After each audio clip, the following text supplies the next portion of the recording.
So, the 100 years ago, man, the eloquence and sophistication that politicians would use it's incredible, actually. A lot of the ways that they would talk and the elaborate phrases, even the insults are more sophisticated and eloquent. So what do you have? You got Donald Trump, who called Ted Cruz a pussy. Hey, you're a pussy.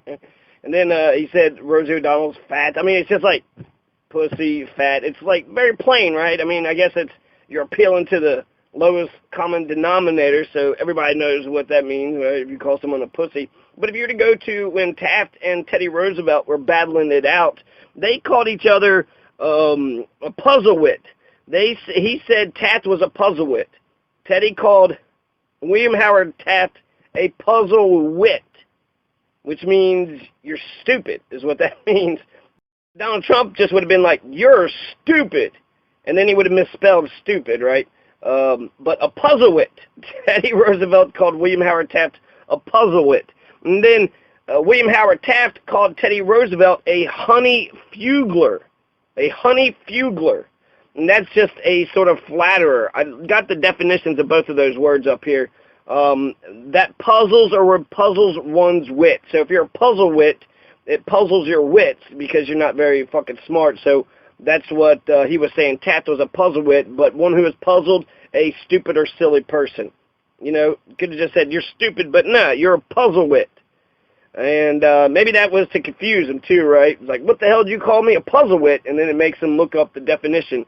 And then Taft called him a honey fugler. And a honey fugler is to obtain by cheating or deception, to finagle, cajole, flatter, blandish. Honey is like, sweet, but fugler, you honey fugler, you puzzlewit, you. Now, there's also this. Taft declared Roosevelt to be the greatest menace to our institutions that we have had in a long time. So Teddy Roosevelt was going to attack the institutions. Teddy Roosevelt was pissed off about the judicial branch, but he's a progressive, right? Sort of a progressive. He was imperialist, too. He told that La Follette that he was a skunk who deserved to be hung when he opposed World War I. Which is fucked, okay? That's so fucked. That's exactly, Hitler's fucking thing. Declare the war and then denounce the pacifists for their lack of patriotism. It's politics 101. So Roosevelt saw Taft as the agent of the forces of reaction and of political crookedness. So the forces of reaction. He changed, and then there's the honey fugler, the honey fuggle. It means to deceive by flattery or sweet talk, to swindle or to cheat. It's changed from honey fugle, honey fuggle, to honey fugler, one who, honey fuggles. A honey fugler is one who honey fuggles. And then in the Merriam-Webster says that the popularity of this word, honey fuggle, is on the bottom 30%. So not very popular. Probably nobody fucking says this type of shit. But man, the eloquence and the sophistication. So this actually has nothing to do with Teddy or Taft. This has to do with the 1876 Republican National Convention. So we have all these dark horse candidates: Franklin Pierce, Abraham Lincoln, Rutherford B. Hayes, James Garfield, Warren G. Harding, and James Polk. And James Polk he declared war on Mexico. Actually kind of fucking crazy, to be honest with you. You have James Garfield, who didn't get on the ballot until 36 ballots afterwards. 36 ballots. So 36 ballots, he didn't get on the thing until 36 ballots, and then got fucking assassinated, right? So what a fucking waste, right? You get these guys in there, and they know the law, and they know how the processes work, but, an assassin's bullet. And I guess I shouldn't give him that much shit for that, but what the fuck? If you're going to be the president, don't get shot, right? I mean, I feel like that's a good law. I mean, Obama was able to do it. Fucking James Garfield should have been able to do it. And then James K. Polk. Polk declared war on Mexico, annexed Texas, and then wound up getting a whole bunch of fucking land, but it was an illegal war that he just started, and he could have fucking lost. So thank goodness he was able to win that fucking war, but if he had lost it, we all might be speaking Spanish. So the dark horse candidates, even if people think that the electoral politics is trivial and doesn't matter, you can have major consequences to having a dark horse candidate, a John Kasich, or having just a fucking guy come out of nowhere and just sort of take the nomination. The two other ones, or no, at least one other ones, the Rutherford B. Hayes, he won on the 7th ballot, and the reason why I want to talk about Rutherford B. Hayes is because his general election was so close that when they had to settle the fucking ding, because they were saying, oh, no, you didn't win, so the way that they said, there was a compromise of 1877 where Rutherford B. Hayes gets to be the president as long as they took the troops out of the South, thus ending Reconstruction, thus ending, Abraham Lincoln's experiment of freeing the slaves and having the slaves be equal people. And that was horrible. I mean, once Reconstruction ended, then down to it, the principal candidates at the convention included Senator James G. Blaine of Maine, the former Speaker of the House, Senator Oliver P. Morton of Indiana, Secretary of the Treasury Benjamin H. Bristow of Kentucky, right? Woo! Sometimes that's good. Senator Roscoe fuck Henry Clay. Senator Roscoe Conkling of New York, Governor Rutherford B. Hayes of Ohio, another Kasich connection, and Governor John F. Hartranft of Pennsylvania. James Russell Lowell, the well-known poet and a professor at Harvard College, spoke on behalf of Hayes. 3 candidates, including Secretary Benjamin Bristow, Postmaster General Marshall Jewell of Connecticut, and Secretary of State Elihu B. Washburn of Illinois, were former cabinet members of President Ulysses S. Grant. U.S. Grant could have ran for a third term. It wasn't illegal. Blaine, at first, Senator James G. Blaine of Maine led after the first ballot, but only had 285 of the 378 delegates required to secure the nomination. Morton, Bristow, and Conkling each had around 100 delegates, while Hayes and Hartranft each had around 60. So Hayes is coming in, fucking 4th or 5th. The 2nd, 3rd, and 4th ballots saw similar results, but Hayes began to surge on the 5th ballot, passing Morton and Conkling to secure 3rd place after Blaine and Bristow. The 6th ballot saw Blaine rise to 308, but with the other candidates fading, Hayes continued to surge, moving into 2nd place. After the 6th ballot, Bristow, Conkling, Morton, and Hartranft supporters withdrew their candidates' names from consideration, leaving Hayes as the sole focus of opposition to Blaine. With the other candidates gone, Hayes won a narrow majority on the 7th. See, several conventions. I mean, the Democrat National Convention was held in Cincinnati, and they're saying Rutherford B. Hayes is the Democrats? Come on. No, it's the Republican National Convention. So, what the fuck are they trying to tell me here? The Republican, this is a presidential campaign reference, WordPress. Maybe this guy just got it wrong. 1876 is fucking the Republicans. Rutherford B. Hayes is the Republicans because the Republicans were the ones that freed the slaves. The turning points, 1874, the Republicans lost the House after controlling it for 20 years. Spring of 1876, Mulligan letters revealed Republican front-runner James G. Blaine received favors for saving the Little Rock and Fort Smith federal land grant. And then the Greenback Party. So you had the Greenback Party Convention, which was in Indianapolis. So the spring of 1876 was backed by agricultural interests, champion paper money, greenbacks to inflate the That's essentially why it's important to understand the Hayes nomination, why Rutherford B. Hayes got nominated. You had a more radical Oliver P. Morton, and Oliver P. Morton would have fought in order to make sure Reconstruction was successful, but the South was pissed off about being occupied, and, basically Rutherford B. Hayes and Samuel Tilden, the Compromise of 1877, killed Abraham Lincoln's dream. It killed his dream, and Reconstruction was a failure.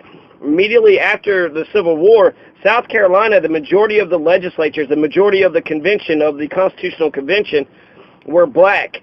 I know for the Constitutional Convention they were black, and then a lot of the state legislature was also black. So black people, they were the majority of South Carolina, so they were able to elect their own representatives, and then they controlled the government. So that's amazing. Black people, I don't know of any state that black people control the entire government. Main controversies in this 1876 election: the Grant administration, you had the whiskey ring scandal, there was corruption. He was kind of a drunk from Ohio, right? There's an economic depression, the Panic, which is a depression. 1873, which was the collapse of Jay Cook's banking company. And I want to say Jay Cook is the motherfucker that said you can always pay one half of the poor people to attack the other half. The Coinage Act of 1873 returned to the gold standard, denounced by civil rights as the crime of 73. So there's a growing controversy over currency. So they're back on the gold standard, but then you got the greenback says let's just have fiat currency like we have today. And Nixon took us off the gold standard, and so we've been on fiat currency for a long time. But here it was sound money was to back it with gold, because the rest of the world understood gold. Some understood silver, but not everybody understood greenbacks. There was also a push for home rule in the South, and our Democrats were the racist party back then, so of course there was home rule for the South and arguments against the Civil Rights Act. And I want to say this, there's about 3 or 4 Civil Rights Act that was passed before 64, and then there was one that was passed in 91. And Malcolm X made the argument that, hell, they passed Civil Rights Act before. Just passing legislation doesn't, change people's hearts and minds. And I think it has a lot to do with a lot of things. Communism was kind of killed, right? Okay, so, where am I going with this? I don't know. So Oliver P. Morton, Benjamin Bristow. So the 7th ballot dark horse candidate. I'm just kind of talking here. The FDR 4 ballots. Warren G. Harding election of 1820. There's 6 caskets. Andrew Jackson had 6 caskets. There were 6 deserters when they attacked the Creeks, and he killed the 6 deserters. Oliver P. Morton would have been a much better candidate. Oliver P. Morton would have actually stood up to the compromise. He would not have pulled the troops out of the South. He would not have let Reconstruction fucking die. He was a leader among the radical Republicans of the Reconstruction era. So he would have been there with Thaddeus Stevens and whatever that one guy's name is, and I forget, but he got his ass kicked in the middle of the Senate. They beat the shit out of him with a cane. Just because he was in favor of emancipation. He was a big supporter, stalwart ally of Abraham Lincoln. During the war, Morton thwarted and neutralized the Democratic-controlled Indiana General Assembly. Oliver P. Morton was a fucking badass. Now, Benjamin Bristow, he was, less of a badass, for whatever reason. But just elections matter, and Oliver P. Morton would have been a better candidate than Rutherford fucking B. Hayes. Points. Teddy Roosevelt did do a little Trump fucking insult. He called Taft a fathead. You fucking fathead. Right? That's totally like Trump. Said he had the brains of a guinea pig. Now that's even better. I mean, even he doesn't say you're stupid. He says you're a puzzlewit. You got the brains of a guinea pig. You fathead. Just in case you didn't know he was insulting him. And then Eugene Debs. I mean, they're all fucking insulting each other. He called him a charlatan. And the other point that I want to make, even though Oliver P. Morton would have been a better candidate because he was a radical, he actually wound up dying in 1877, maybe because he lost, or maybe because the fucking Reconstruction ended. But he suffered a second debilitating stroke. It caused a rapid deterioration of his health, and he died later. He was mourned nationally. Funeral procession was witnessed by thousands. Oliver P. Morton, man, R.I.P., buddy. You're a good man. No surprise that elections matter, but I did want to actually point out that Benjamin Bristow of Kentucky was a fucking badass. Benjamin Bristow, I mean, he puts fucking Henry Clay to shame. He prosecutes the KKK. He was essentially a radical Republican. He was a unionist, a Whig unionist, the son of a Whig unionist, a prominent Whig unionist.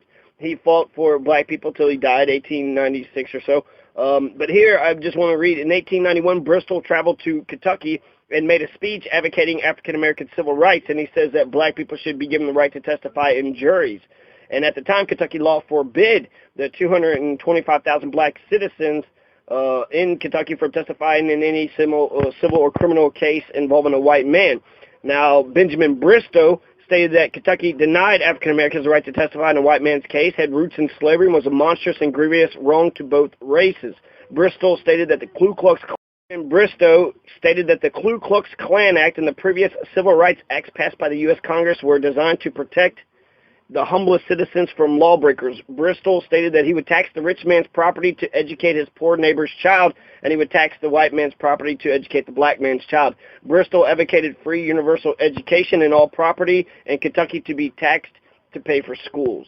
And, people might say, well, tax white man's property, educate the black man's child, and it's a little crazy. I don't know when universal education came about, but essentially if black people are being educated, then the white people are going to be educated too. So everybody got schools. public education came about, I would say a lot had to do with Reconstruction. Unfortunately, Reconstruction, because it failed, not only did black people feel the need to leave, but also righteous whites who thought blacks were people also fled the South, the dirty, dirty South. And so that, that leaves a vacuum.